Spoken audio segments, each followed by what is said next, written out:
iFootage have been one of our favourite slider brands for quite a while now.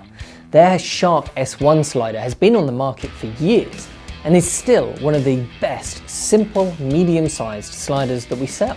In fact, we actually use it a lot to make this channel. Then a few years ago they actually brought out the Shark Slider Mini, which attempted to bring full motion control capabilities into a portable form factor. And now they've taken that concept a whole bunch further with this, the Shark Slider Nano. And I've got to say, this one might just be my favourite of the three. We first saw this a year ago in NAB in Vegas. Back then it was still very much just a prototype, and since then it's gone through several revisions. iFootage have clearly taken their time with the physical design, and it shows. And considering this is actually a very affordably priced unit, I do think iFootage actually deserve quite a lot of credit for that. They clearly didn't want to rush this. They wanted to make the best tool they could make, even if that meant a longer development time, which I do respect quite a lot. So why is this slider just so interesting? Well, it's a motion control slider system that's very quick and easy to use, it's small enough to travel with, and it comes in at around that £500 price point for the bundle, which is very reasonable for a motion controlled system like this. They've managed to achieve all of this by really refining down what the product sets out to do. And of course that meant trimming some features from their higher end sliders. There are a few important things missing compared to the Shark Slider Mini, for example. Firstly, the Nano is not a manual slider, and so it's designed to be controlled via its motors. Attempting to use the slider manually and actually push it along won't be particularly smooth. The other big feature that they've removed is the tilt control. So this is a 2-axis motion control system. It can slide and it can pan the camera, but it can't tilt your camera.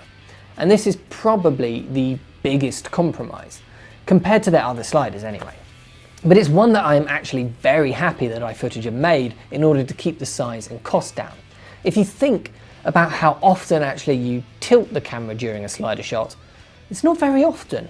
It's more common perhaps in time-lapse than it is in normal video work.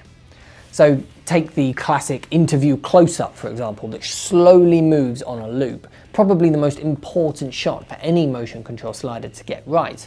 And the camera would remain level pretty much all of the time for shots like that. So whether or not a 2-axis motion slider will work or not for your work will be a big deciding factor as to whether or not this is the right product for you. Because if a 2-axis slider is all you need for your work, then what you're left with here is a very simple and easy slider that's just great to work with. So let's take a look at the physical design. It's one of these sliders that actually doubles over itself in terms of length. So when you're resting it on a table or on the floor, you get 20 centimeters of slide length, and then on a tripod, you can double that to 40 centimeters. Although the slider is very small and easy to stick in a camera bag, it feels very well made and has a surprising weight to it actually, because of the motors inside and the strong materials needed for the payload.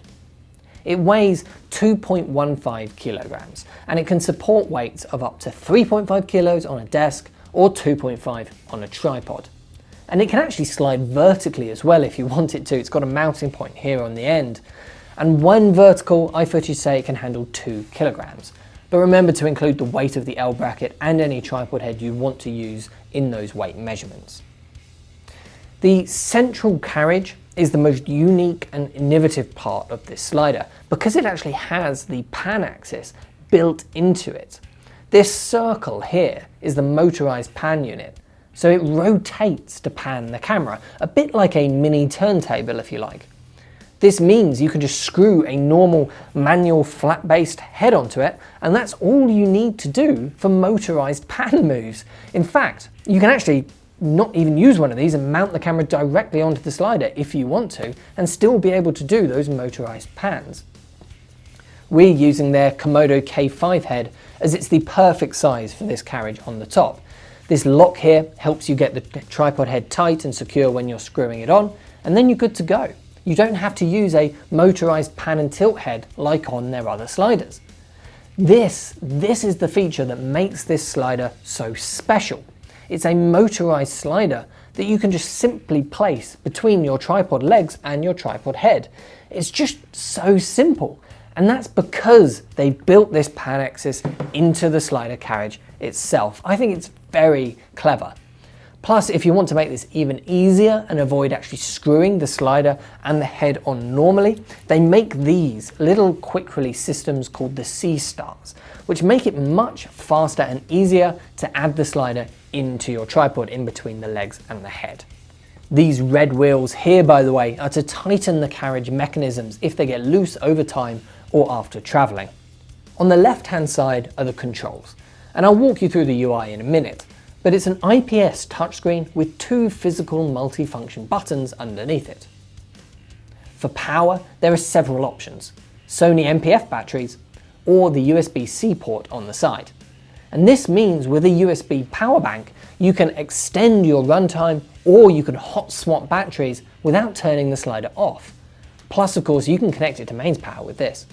iFootage say you should get around 2 hours of battery life on a small, thin NPF battery and about 6 hours on a larger one, which we found to be pretty accurate. On the other side of the slider is this locking knob, which is one area where they've clearly listened to feedback from their Shark Mini, as we never felt the locking mechanism was that sturdy enough on that slider. Here, it is much improved. The carriage has to be in the middle, and then you push it down and turn to lock it into place. Definitely worth doing before putting it into a case or moving the setup with a camera attached. Make sure you take the lock off though before turning the unit on, as if it tries to move the carriage for that calibration mode while it's still locked, you'll put a strain on the motors and you can potentially damage them. When you turn the unit on, it automatically starts this calibration process, which does take some time. iFootage have said they'll add in the next firmware update a skip button in the interface so that you can choose to skip this calibration process if you're in a hurry and nothing has changed from the last time you've used it. But if you do have the time to do it, it is worth doing for the smoothest results. Once it's finished, setting up a video move is incredibly easy. There's an iOS and an Android app which gives you full control, but you don't actually need that for simple moves. You can control everything via this touchscreen and the buttons, which is simple and allows you to access the normal A to B mode for video, along with time-lapse and stop motion modes. By far, my favourite way to use the slider is in its simple, quick start, gesture learning mode, which just bypasses the screen and the app entirely. Press these 2 physical buttons at the same time to start, then physically move the camera to the frame you want to start with, and press the right-hand button to set your point A. Then move it to where you want the slide to end, and press the button again to set point B. Then, pressing the left-hand button takes the slider back to its origin starting point, and press it again to simply start the move. It's just so quick and simple. On the screen, you get some control as well over your speed and your looping. This means, for video work, you often don't actually even need to bother with the app at all. But when you do, the app is simple and straightforward to use. As of right now, the app actually lacks some of the polish of the rest of the slider. It doesn't feel quite finished yet, but it works very well, and I know that iFootage are still working on improving it in the background while the launch of this slider is happening. Plus, to be honest, even in its current state, it's still actually much better than some other apps that I've seen hit the market. There is, of course, a whole time-lapse and stop-motion side to this slider as well, as you'd expect from a motion-controlled system. Plus, there's bundled versions of this slider which come with a bag, a battery, an iPhone mount, and a bunch of cables to connect the slider to different cameras for those time-lapse functions. Beyond this, the Gazelle tripod legs and the K5 head that iFootage make, which we've been using here, are just a perfect fit for this slider. Plus, there's those little C-Star quick release attachments. So iFootage have built up a pretty fantastic little collection of products around this slider as well. I think the reason that I like this slider so much is that it gets a few really important details right. In talking to our customers about motion controlled sliders, by far the most common 2 situations to use them in for video work seems to be a looping, slow moving angle on an interview, just like this loop that's happening here beside me, or adding some movement to product B-roll. And both of those are nearly always very simple motion control moves in the big scheme of things. So for lots of people, a big motion control setup with full keyframe control and 3-axis movement is just simply overkill.